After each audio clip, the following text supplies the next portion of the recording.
Hey guys, happy Tuesday and welcome to another episode of Day in the Life of Vintage Classic Specialist. So those of you with a keen eye have probably noticed that sitting there. I'll come back to that. It's not a big deal. Talk about what's going on. Needs a couple very minor things. So let's start with what's happening today here. So again, not surprisingly, Rafa worked on the Barndoor today and mainly worked on the wiring, continued to work on the wiring. And one thing that he did is you can see right up there, which is not normal on a barn door, is he installed a flasher relay. And so like for turn signals, and I think I might have mentioned before that we converted the rear bulb holders to dual filament.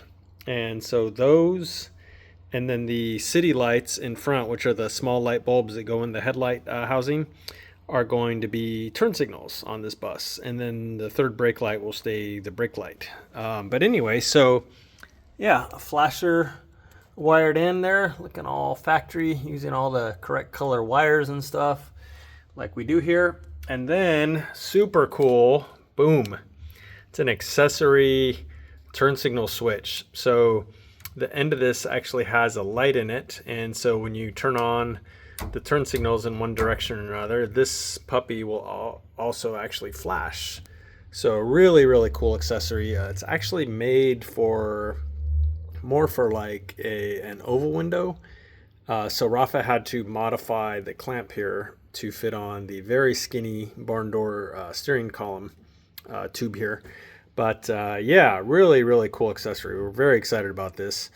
And we're still, of course, retaining the semaphore. So here's the semaphore switch. So left, right, middle is off, needless to say.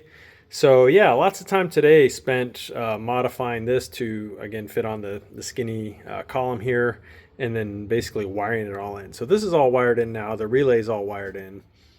And I think he made some more progress on the actual main wiring here too. So yeah, coming right along. Wiring is kind of a long, slow process, but I think he said tomorrow he's actually going to install the gauge pod, which I showed you guys yesterday. He's gone through and restored it and rewired it and stuff. So that's ready to go in. So yeah, when by the time I do this video tomorrow, this should be looking very cool and pretty much be done.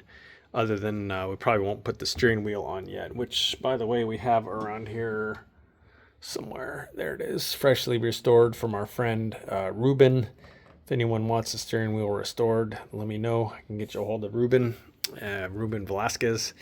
Anyway, so that's mainly what Rafa did today. The other thing he did, which there's nothing really to show at the moment, is him and our paint and body guy worked on getting the rear hatch of the 69 bay window to fit. I don't remember if I explained this or not, but at some point the previous owner, I think, backed the bus maybe into their garage with the rear hatch open, and so it completely destroyed the rear hatch. But worse than that, it bent the hinges up. So we had to replace those hinges, and anyone who's familiar with those knows it's kind of a complicated mechanism and very hard to get up there and replace those hinges. They're kind of pretty integrated into the body. But anyway, so Rafa and our bodywork paint and body guy were working on those today. We got a pretty nice rear hatch finally that's correct for his bus. And so they're working on kind of fine tuning that to get it to fit nice and have a nice gap all the way around and stuff. So yeah, that was Rafa's day. But yeah, the main thing was this, getting this in and then getting the flasher relay in and getting it all wired up. So let's see what I did. Not surprisingly, also, I continued to work on this beauty and pretty much worked on it up front here. So went ahead today and installed his front backing plates, which yesterday Jacob had cleaned and painted. So I installed his backing plates and then installed new wheel cylinders, cleaned up all his brake components, and then installed the brakes and re-greased his wheel bearings, and then finally installed his drums. So yeah, these are done now. You can see we left the tabs unbent, just because in case we have to take it off when we go to start working on the brakes. I don't really expect to, but went ahead and left those unbent just in case. So once we're happy with the brakes and stuff like that, then we'll double check how much we've got these tightened down, and then finally bend those. Again, that's something that happens like at the very end.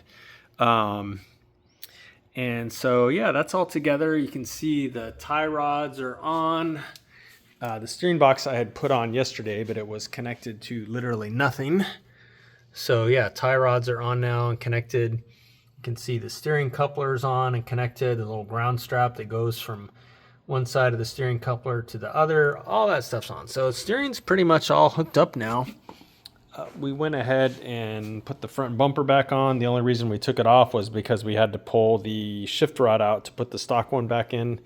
It had a modified one made to work with like a Geenberg shifter and a later transmission and stuff. So stock shift rod's in, and so front bumper went back on.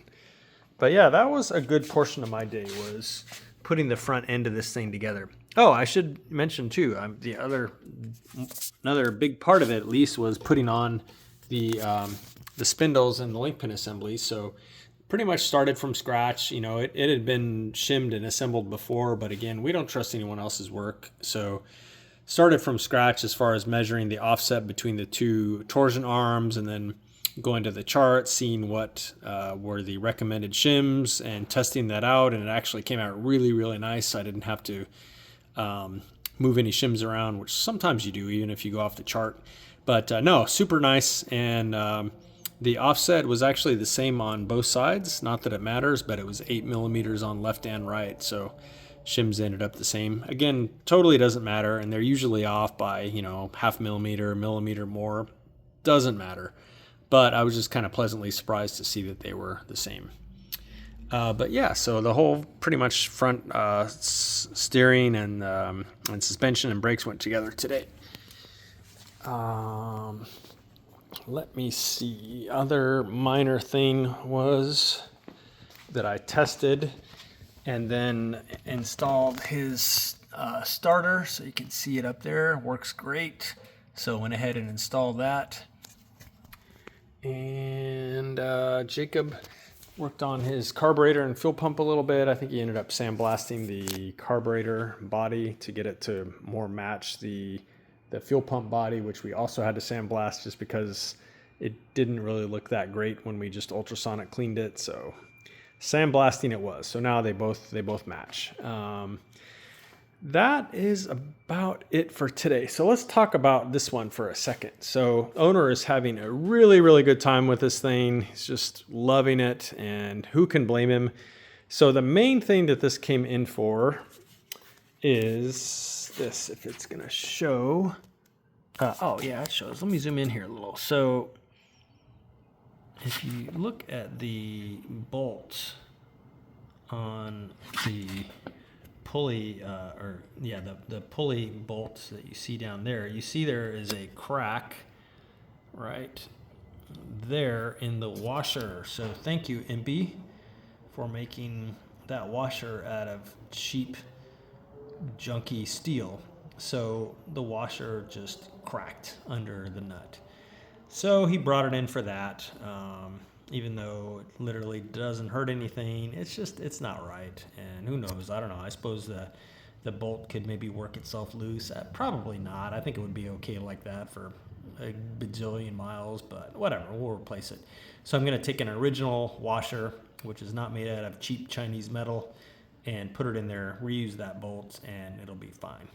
So that's the main reason it came in. The other reason is that he noticed his steering column, his turn signal stalk was like rotating around some. So I think on this car, I believe that we actually reused his original turn signal stalk. I don't remember for sure, but I think this was actually an original one. However, sadly, the little screw here, which is what holds it from rotating like that against the column, the threads apparently on the body here are stripped out. So we're going to have to probably remove this, and then it'll just be a matter of drilling that out for a slightly larger screw, and then it'll be stable. So yeah, not something that's not really our fault. It's just sometimes when you use old parts, stuff like that can happen. Because yeah, I am fairly confident that we used an original, like his original one on it. And if not, then it is probably made out of cheap metal if it was a reproduction and stripped out accordingly. Either way, not something we really did wrong per se, but parts sometimes have a mind of their own. But yeah, so we'll fix those two things up for him, hoping to get him back the car by mid-morning. Both of those should be relatively easy fixes, and we'll send it on its way again. I did notice that I think not surprisingly, I think he washed the car really nice, because as shiny and stuff as this car was before, it looks even more amazing now. So yeah, he's obviously very proud of it, as he should be, and having a lot of fun with it already and taking good care of it, because yeah, it's definitely shinier than it was when it left here. So I think he gave it a nice bath and used some high quality materials to bathe it, it appears. So that's what happened here today, guys. So appreciate you watching, and I guess we will see you again tomorrow. Bye.